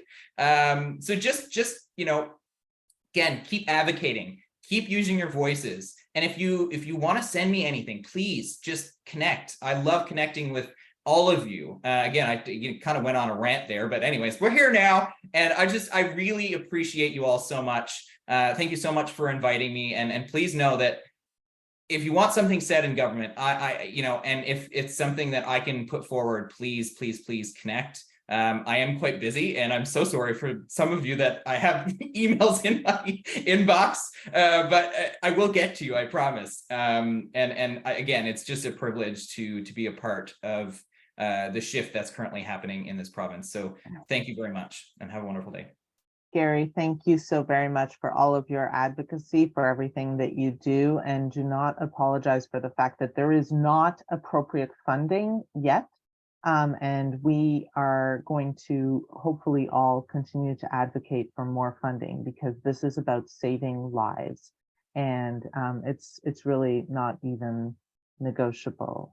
So very grateful to all of our speakers. I know we are running over, but this is also over YouTube, so we are going to continue.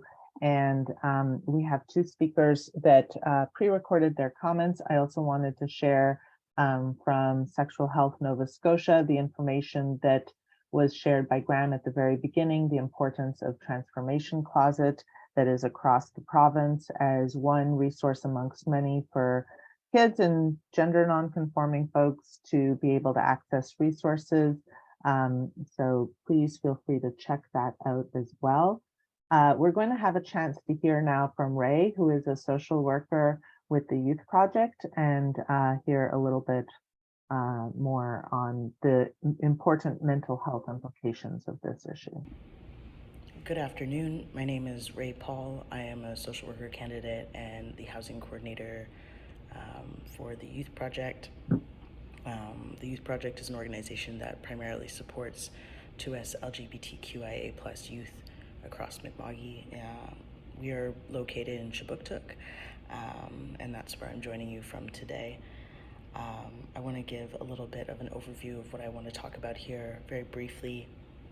Is as a social worker, I'm going to talk a little bit about the interplay of social workers and this issue of supporting 2SLGBTQIA plus youth, in the sense that I think that it's a lot less complicated than what it's made out to be.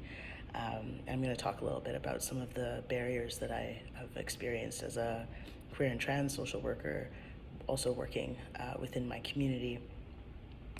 To start, I wanted to say that social work as a profession, although it is a professional designation here in a new way, it's a relatively new space. These types of skills have been around for a very long time, and people have been doing this work for a very long time. In particular, I want to talk a little bit about what my perspective is as a queer and trans social worker who's also mixed race. I think that there is a little bit of a gap between my experiences and the experiences of social workers, the majority of social workers as a whole in this province, in particular because there are not very many social workers who look like me or who share my experience. And in that way, I'm speaking specifically to folks who are trying to understand what the role of social work practice is in supporting 2SLGBTQIA plus children and youth. To begin, I kind of want to talk a little bit about this right to self-determination, and I think that the idea of self-determination itself separates social workers from other practitioners. In particular, when it comes to this issue, I think that self-determination alone is not enough. So this right to self-determination requires that children and youth have access to space where they can be themselves, where they can express themselves, where they can learn about their own gender identity and gender expression. And those are areas that intersect directly with anti-Black racism, anti-indigeneity, and ableism, and how do folks actually get to show up in the world versus how they really are. Speaking from my personal experience, I grew up in Ontario and I went to Catholic school. I was in Catholic school from the age of 3 till I was 17. And a primary theme of my experience as a queer kid in Catholic school was that queerness was not talked about. And because it wasn't talked about, it was not accepted, right? And when we think about affirmation, which is the affirmation of like personhood and a person's ability to be themselves and to show up in their communities as their full self, I often think about what kind of differences would have been made had that erasure not occurred. And I think that that's an element as well that I will kind of offer as my lived experience as a gift to all of you, is that although I wasn't a transgender kid, I was a gender non-conforming kid, and the idea that children and youth need to know who they are and how they will identify as youth in order to access gender affirmation creates a very small box that is leaving a lot of people behind. In my work now, I work with lots of people who have been disconnected from their communities because of because of queerphobia, and the elements of that social workers are primed to actually interfere with are around that type of advocacy and around that type of education when it comes to, you know, these community members have been in our community forever, and it is our responsibility as social workers to bridge that gap. So grateful to Ray. That was the end of the video that they sent. I want to now have us end with reflections from Natasha, who is a school psychologist. So thank you for including me in today's panel. I'm very grateful to be here. I feel quite privileged to be able to speak on mental health and our youth, especially our 2SLGBTQIA plus students and kids. I know it is important, and entirely courageous to be able to be part of work to try and dispel some myths, encourage us to be thinking about what our youth are experiencing, especially in the school system.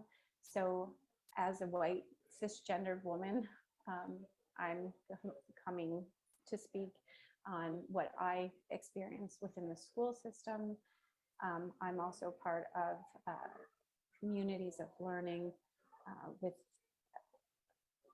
groups of psychologists throughout the province who also work in the school system. And I sit with other psychologists within our association throughout the province to explore what it is that we can do as psychologists within a field that has caused harm and is working to try to do better in terms of a profession.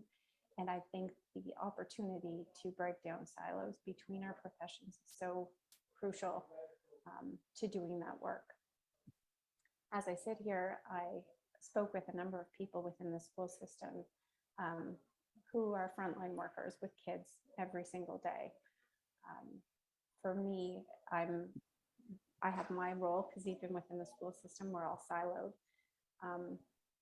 But we work collectively with our school counselors. And so our school counselors do a lot of frontline work. And so their voice is very important. And so although I'm here as a psychologist working within the system, I also bring with me voices of others who are doing this work every day with our youth to keep them alive, to keep them feeling as though they have courageous spaces in systems that are not designed for them. So in speaking with others who are doing this work, there's definitely a sense that we all feel exhausted, that we feel quite alone in our work because we're trying to ensure that we are navigating systems that don't seem to communicate with each other. And the kids are being caught in these spaces of unknowing. And so those of us who are trying to make connections and build safety spaces and relationships, it's hard work. It's trying to figure out where do you refer to next. And navigating all of that safely for ourselves as well as for the youth that we're working with. So oftentimes being in a rural education system, what the children and the youth are facing within the system is very, very isolating.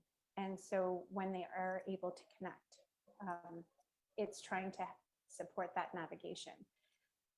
And it's not just like, oh, I have found a place that you can connect with, or you can talk with this person. It's walking with them to those spaces.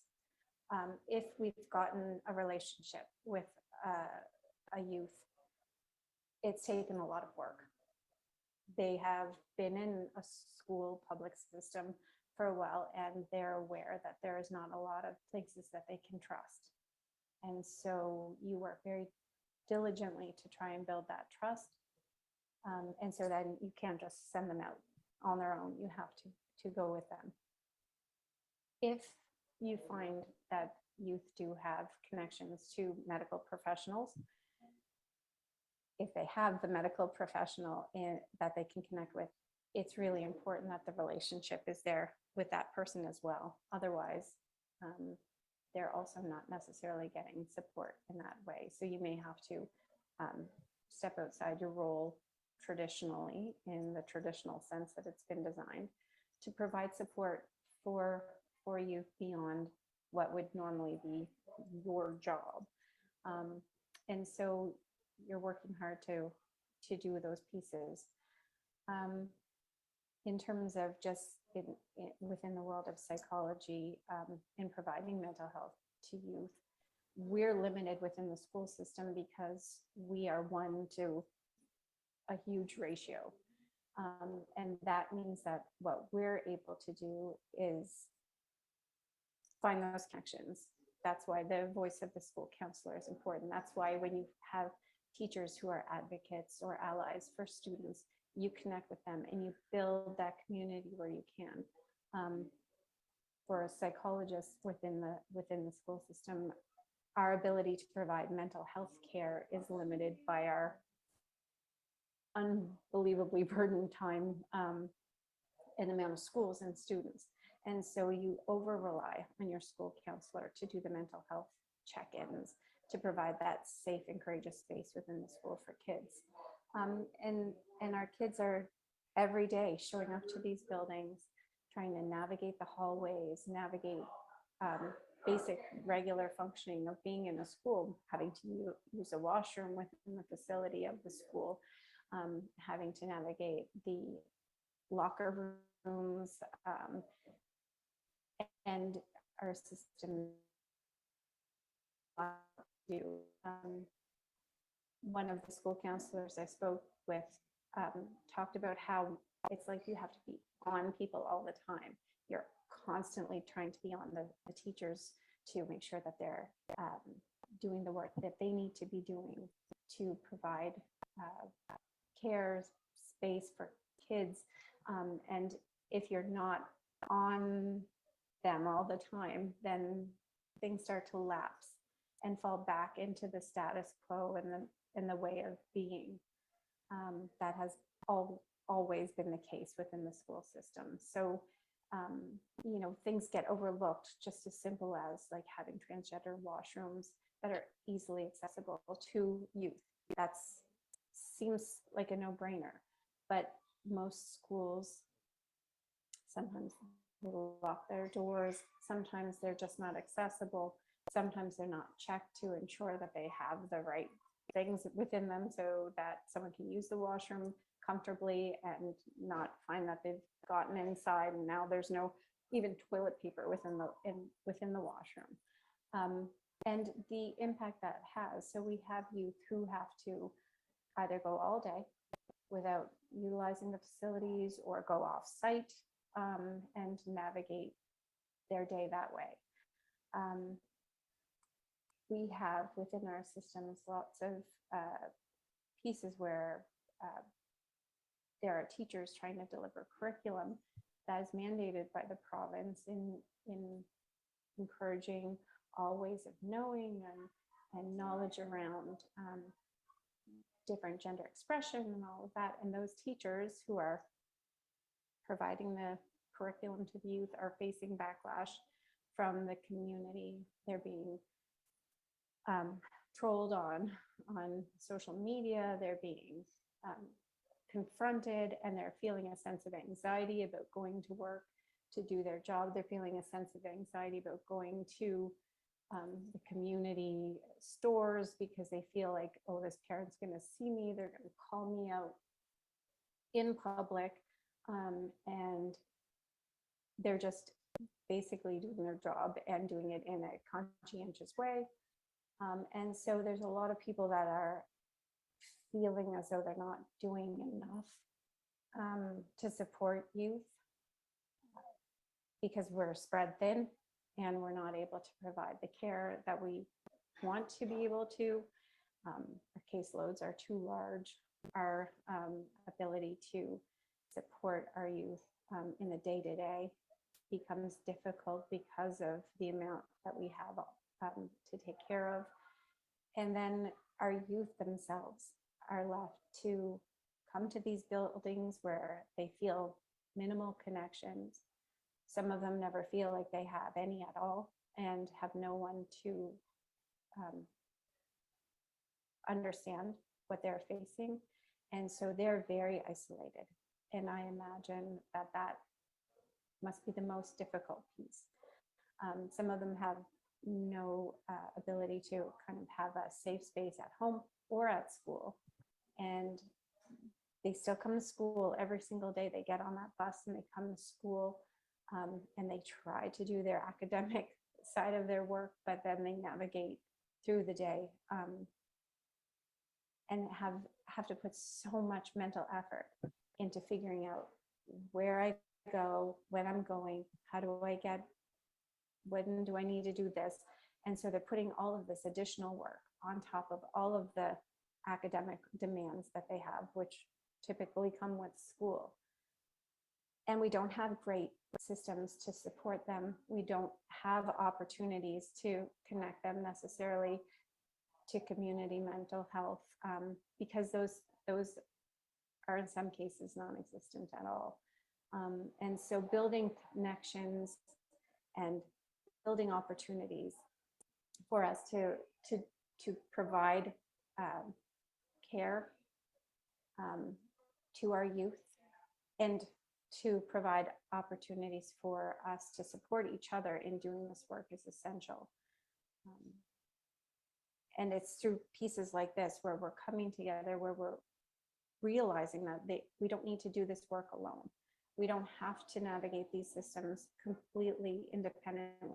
We can build on a network of support, and developing opportunities to say, oh, I have a student, do you have an opportunity that you could connect with them? Because I think that they would connect with you, and then from there, you can build a relationship to start to provide support, and build just an entire wraparound care for the youth as they navigate through the system. So we can take some of that exhausting mental effort off their plates. All right, and that is the end of our Lunch and Learn Big Ideas panel. Just so many important voices. So grateful to everyone that had the courage to speak. So grateful for the chat. So grateful to each of you that are hopefully going to reach out to your MLA and your leaders and work towards increased funding, work towards increased equity, work towards the kind of advocacy that can ensure safety for queer and trans, non-binary folks everywhere, but in particular our kids. We're talking about saving lives. It's not actually debatable, as Dr. Zink said very importantly. It's not about whether one should teach this or that. It's about teaching and educating and supporting the world we live in. Transgender and non-binary folks like myself, we exist, and we deserve to have funding. We deserve to have bathrooms. We deserve to have human rights, and it's not debatable. And we want our leaders to create budgets that support the full diversity of all human beings living in unceded Mi'kma'ki. And thank you to each and every one of our amazing, courageous speakers, to all of you who are listening, to all of you that are on a YouTube channel, that are watching. Please join us in advocacy. Please use our advocacy toolkit, because we want to make sure that we reclaim the political process and ensure that our elected leaders represent all of our perspectives and concerns. So grateful to all of you. Please stay tuned for other important big ideas in mental health, because what we are trying to do is expand our understanding of mental health, to understand that mental health is actually everything. And it's this false binary colonial concept that thinks that we can separate mental health from other things like the architecture of schools, and whether or not bathrooms are used. Everything is related to everything else, and that is part of the decolonization of healthcare. Gratitude to our speakers, and may the time come soon that we live in a world that ensures equity and human rights for all of us. Thank you.